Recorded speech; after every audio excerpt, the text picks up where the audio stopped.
به نام خدا و برز السلام علیکم شنونده های عزیز، وقتتان بخیر. به خبرهای ساعت 10 صبح از رادیو حریت خوش آمدید. در نخست سرخط مهمترین اخبار: مشاهده ماه ذوالحجه سوی استر محکمه امارت اسلامی. استر محکمه امارت اسلامی پس از رویت ماه ذوالحجه روز چهارشنبه هفته آینده را عید سعید قربان اعلان کرده است. آغاز کارزار مبارزه در برابر بیماری کانگو. مسئولان در وزارت زراعت با نزدیک شدن عید قربان در صورت بی‌توجهی مردم نگرانی شیوع این بیماری هستند. افتتاح نمایشگاه عید بازار در کابل. اشتراک کنندگان در این نمایشگاه شهروندان خواستند از تولیدات داخلی کشور استفاده کنند.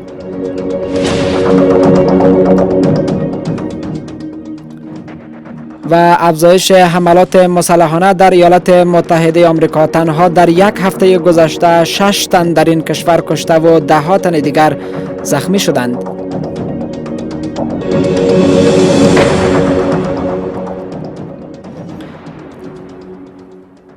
شنونده عزیز، باز هم خوش آمدین. امروز دوشنبه اول ذوالحجه سال 1444 هجری قمری و 29 جوزای سال 1402 هجری شمسی است که برابر می شود با 19 ماه جون سال 2023 میلادی.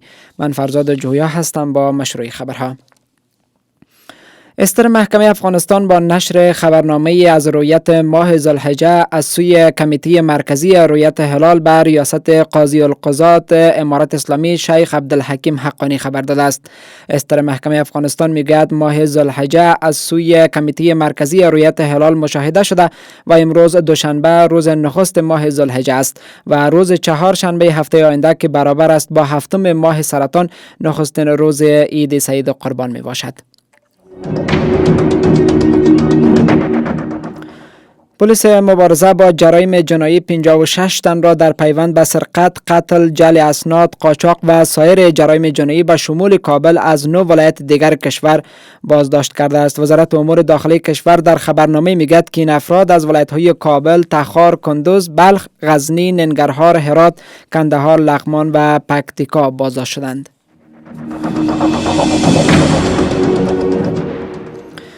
وزارت زراعت، آبیاری و مالداری روز گذشته با برگزاری یک نشست در مقر این وزارت کمپاین مبارزه با بیماری کانگو یا تب خون‌دهنده که از گزیدن حشره به نام کنه به میان میآید آغاز کرده است و قرار است این کمپاین تا آخر عید قربان در سراسر کابل ادامه یابد. مسئولان وزارت زراعت، آبیاری و مالداری بیماری کانگو را بیماری مشترک میان حیوانات و انسان‌ها عنوان کرده میگویند این بیماری ساری بوده و از حیوانات به انسان‌ها سرایت میکند. در این حال احمد مختار محسنی رئیس صحت حیوانی وزارت زراعت از شهروندان خواسته است که در هنگام تماس با مواشی از چپن، ماسک و دستکش استفاده کنند.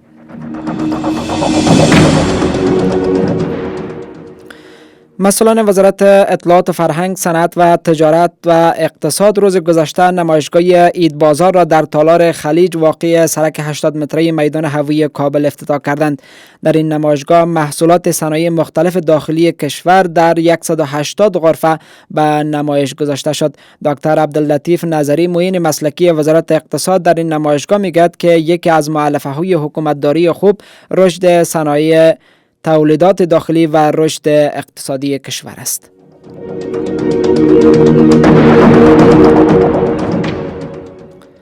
مسئولان گمرک تورخم ننگرهار میگند که به ادامه کشف و ضبط آثار تاریخی در این گمرک این بار نیز از قاچاق آثار تاریخی به کشور پاکستان جلوگیری کردند. انجینیر مسلم خاکسار قماندان گمرک تورخم به رسانه ها گفته که آثار تاریخی یاد شده پس از جاسازی ماهرانه در یک موتر باربری به منظور قاچاق از سوی کارمندان تفتیش این گمرک ضبط شده است.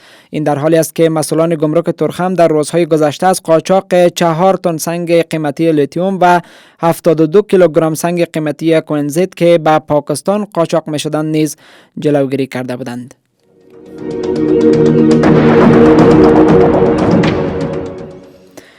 کمیته جمع‌آوری مواد تاریخ گذشته و به کیفیت ولایت تخار 10 دکان خوراک فروشی را در این ولایت به دلیل فروش مواد تاریخ گذشته و به کیفیت بسته است.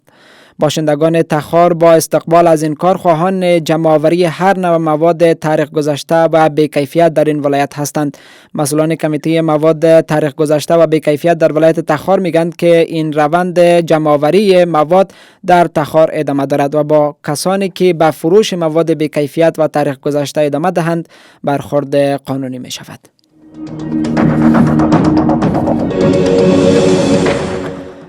مدیریت ترافیک ولایت بلخ به منظور جلوگیری از بی‌نظمی شهری استفاده از ریکشا را در مناطق مرکزی شهر مزار شریف ممنوع کرده است. مسئولان مدیریت ترافیک این ولایت میگویند هدف از این تصمیم جلوگیری از ازدحام و بی‌نظمی در شهر مزار شریف است که سر و صدا مشکلات زیاد را برای شهروندان مزار شریف ایجاد کرده بود. در این حال باشندگان شهر مزار شریف از این تصمیم مدیریت ترافیک استقبال کرده و آن را بهترین راه برای بهبود نظم شهری می دانند.